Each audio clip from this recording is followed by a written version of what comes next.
You're listening to the Simplify Business with Bryony podcast.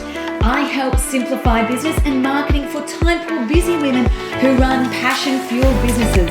Listen in each week as I share bite-sized business tips designed to not only empower you, but to help make your business life simpler. Hello! Welcome to another episode of the Simplify Your Business with Bryony podcast. I'm your host, Bryony. And first things first, happy 2024. Yes, we are almost into February, but I got to tell you, I've spent a good chunk of this summer here with my children off. I've been working 2 days a week for my current clients and doing a little bit of behind the scenes, but ultimately I wanted to see whether or not it was possible this year to take the full summer break off with the kids, to a degree. So 2 days a week they've gone into a school holiday camp, and then my husband and I have had 5 days off with them, and it's just been game changer, sun and holidays and puzzles and reading and feeling amazing to be back. I am trying to ignore the fact it is almost February. My anxiety is kicking in, but that is what I want to talk about today. Thinking that I'm not going to, kick all my goals and all these things I have set for myself. But something's popped up. I'm, of course, still running Business with Bryony and still going to be doing the Simplify Business with Bryony podcast. But I had a good hard look at my life last year, and there was a missing piece to my life. Now, for those who are familiar with me, I am a crazy extrovert. And the one piece that's actually been missing from an online business has been the interaction with people. So yes, I've got group calls and yes, I've got my clients, but in a perfect world, I really would be running these programs live, like down at the local library or the local community centre, right? But I have some restrictions around how I want to work, and so that's not possible. So in term 3 last year, my dear friend asked me if I would come and fill in 2 nights a week teaching dance. Something I've always done, had up my sleeve, and I love it, right? I love it, but it isn't what I wanted to do full time.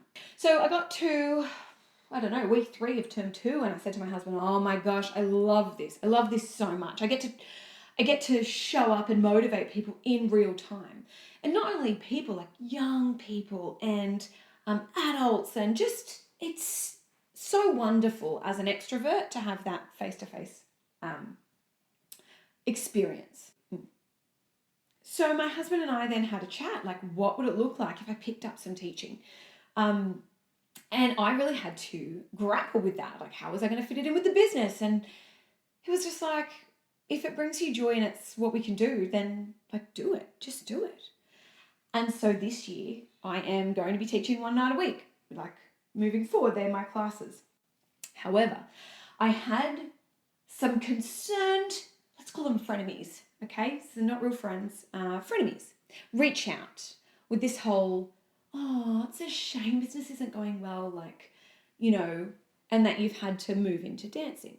Now, many years ago, that would have sent me into a tailspin, because many years ago, I wasn't clear on my definition of success. And that's what I want to talk about today, okay? Definition of success. Because so many people talk about starting the new year fresh and getting your goals and hitting your goals and, goal setting. And that is wonderful. For life, for business, yes, you need goals. But personally, what is far more important than your goals, and what the first question I ask anybody who ever comes to work with me, one-on-one, in any of my programs, marketing, or Chaos to Clarity, the first exercise we do in Chaos to Clarity is, what is your definition of success? And what that means is, what are you doing this for? What are you building all of this for? Because if you don't have that, your definition of success, you will spend your time doing things because you think other people expect it of you. And you won't push forward on what's important to you. You get fixated on these external validations, okay?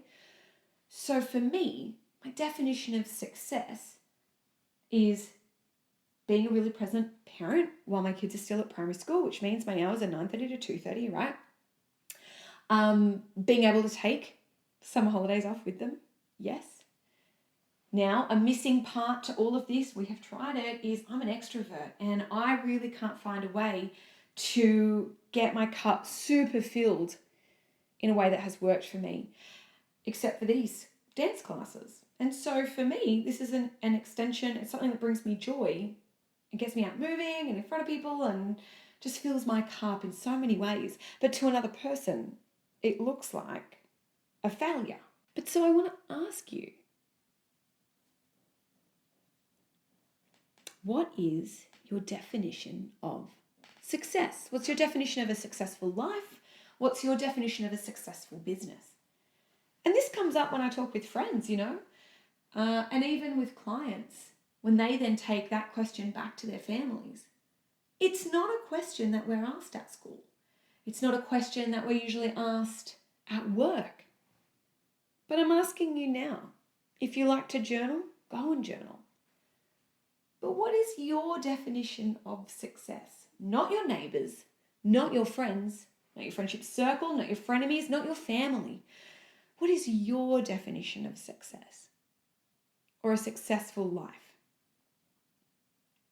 Because for me, I want to be with the people that I love. Yes, I want to make money. But if I see one more ad making me feel bad because I'm not making 7 or 8 figures, I got to tell you, that's for some people, that's not what I'm chasing right now. I'm chasing a balance. And I am really chasing that balance.